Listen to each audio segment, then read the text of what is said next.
Live हमें video link पे join किया है ज़फ़र हिलाली, एम्बेसडर साबिक़ सफ़ीर पाकिस्तान, जो कि यमन, नाइजीरिया और इटली में पाकिस्तान के लिए बतौर सफ़ीर खिदमत अंजाम देते रहे हैं। उनके साथ हमें ज्वाइन किए हैं major general retired Mohammad Samar Salik, जो कि PhD हैं स्ट्रेटेजिक सिक्योरिटी मैनेजमेंट CPAC के मौजू पर उन्होंने PhD की है। अक़वाम मुत्तहिदा में मिलिट्री ऑब्ज़र्वर भी रहे हैं। नेशनल डिफेंस यूनिवर्सिटी इस्लामाबाद के institute of strategic and studies and research analysis ISRA के डायरेक्टर जनरल भी रहे हैं और उन्होंने एक किताब भी लिखी है, fighting shadows post war on terror Pakistan. तो बहुत शुक्रिया आप दोनों मेहमानों का। सबसे पहले तो major general retired Mohammad Samar Salik साहब, मैं आपकी तरफ ही आना चाहूँगा।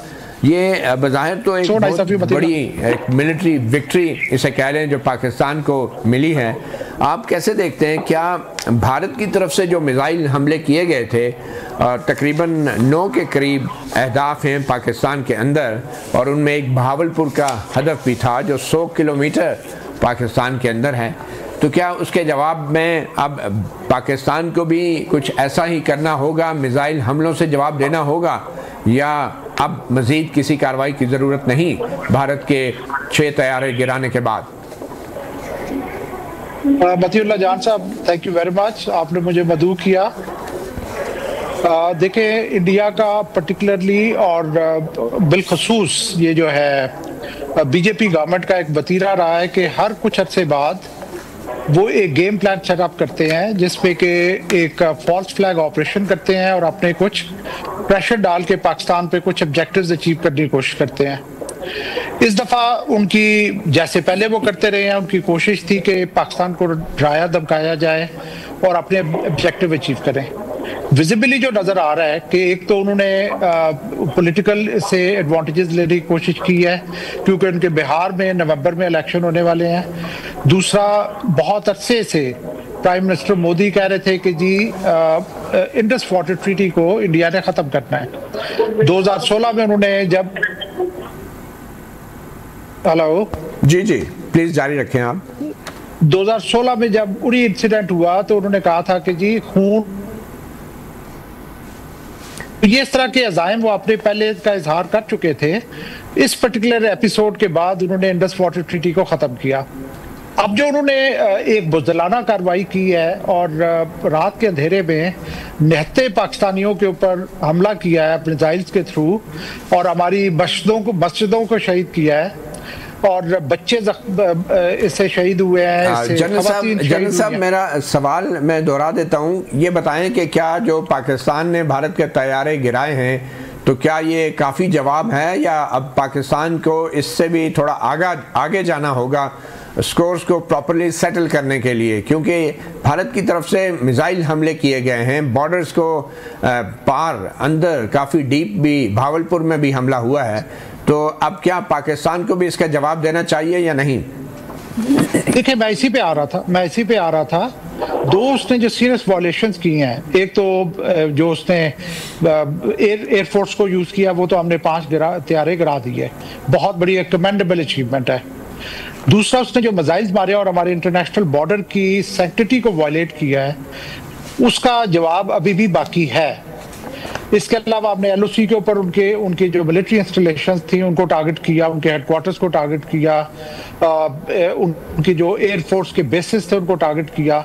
लेकिन जो उसने इंटरनेशनल बॉर्डर की वॉयलेशन की है और जिस तरीके से हमारे शहरी इलाकों को टारगेट किया है, उसका जवाब अभी भी बाकी है। पाकिस्तान उसको रिस्पॉन्ड करने का हक रखता है और पाकिस्तान को रिस्पॉन्ड करना चाहिए। दूसरा, जो उसने बहुत बड़ी वॉयलेशन की है, जो हमारे उसने हाइड्रो इलेक्ट्रिक जो पावर प्रोजेक्ट है उसको स्ट्राइक किया और उसके स्ट्रक्चर को डैमेज किया है। मैं ये समझता हूं कि इंडस वाटर ट्रीटी के एब्रोगेशन के बाद उसने खुद प्रेसिडेंट सेट कर दिया है। जब उसने हम तो एग्रीव पार्टी है इंडस वाटर ट्रीटी के कॉन्टेक्स्ट में, तो उसने एक प्रेसिडेंट सेट कर दिया है कि पाकिस्तान भी उसके जो डैम्स और हाइड्रो इलेक्ट्रिक स्ट्रक्चर्स है उनको टारगेट कर सकता है। हमें अभी ज्वाइन किया है air vice marshal Ejaz Mahmood ने। बहुत शुक्रिया air vice marshal retired Ejaz Mahmood साहब, आपने सहाफ़ी प्रोग्राम को वक्त दिया।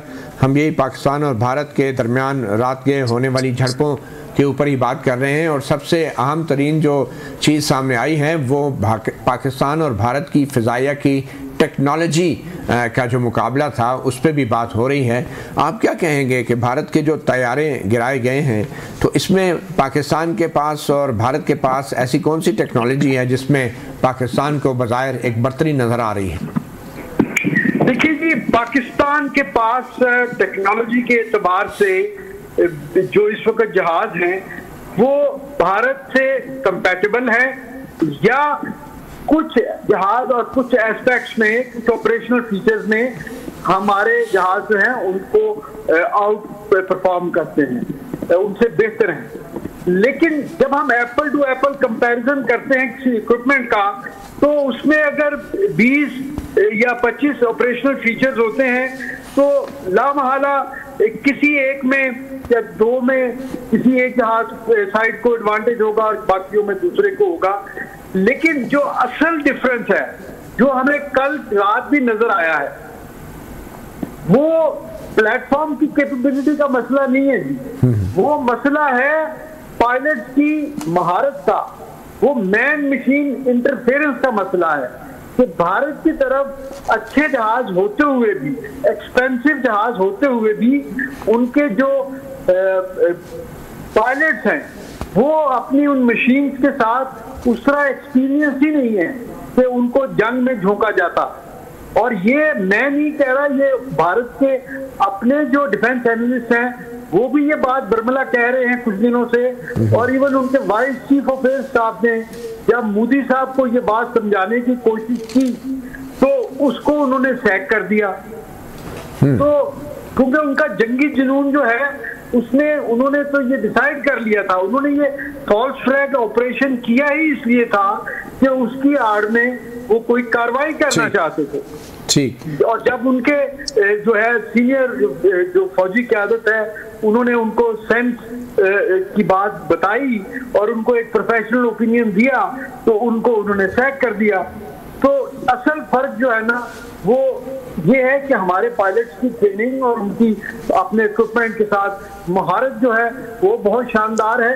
और दूसरी बात ये कि हमारे जो यंगस्टर्स हैं ये बैटल हार्डन हैं, ये पिछले कई सालों से ये जंग की हालत में है।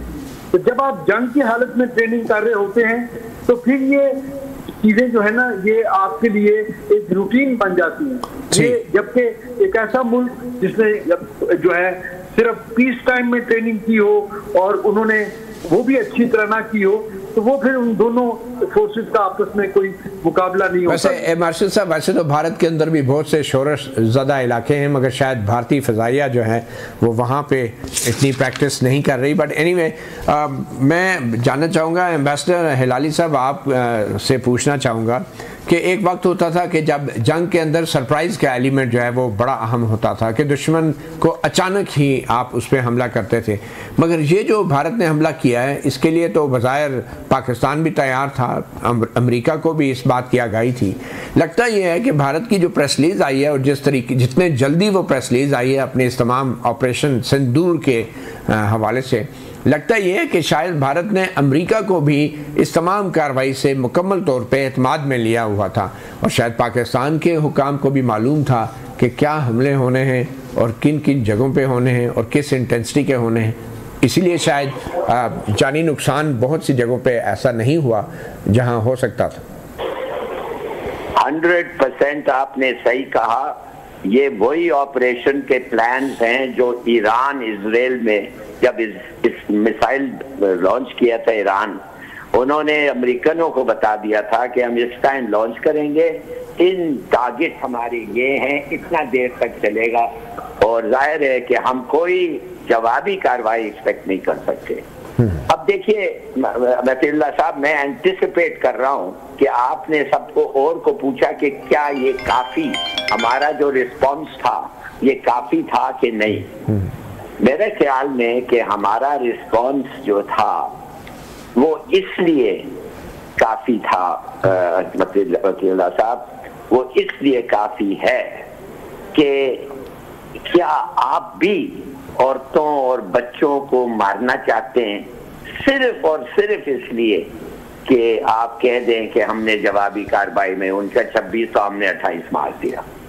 Is this the reason? ये कभी एक disciplined force, good morale country को हम कंपेयर कर सकते हैं एक आदमी के साथ, द बुचर ऑफ गुजरात उसका नाम है, जो एक होमिसाइडल आदमी है। मगर क्या भारत के जो फौजी अहदाफ हैं, क्या वो जायज़ अहदाफ नहीं है हमारे लिए? सॉरी के समझा नहीं। जो भारत के अंदर जो फौजी तंसीबात हैं, क्या पाकिस्तान के लिए वो जायज़ अहदाफ नहीं है? फौजी बिल्कुल हैं।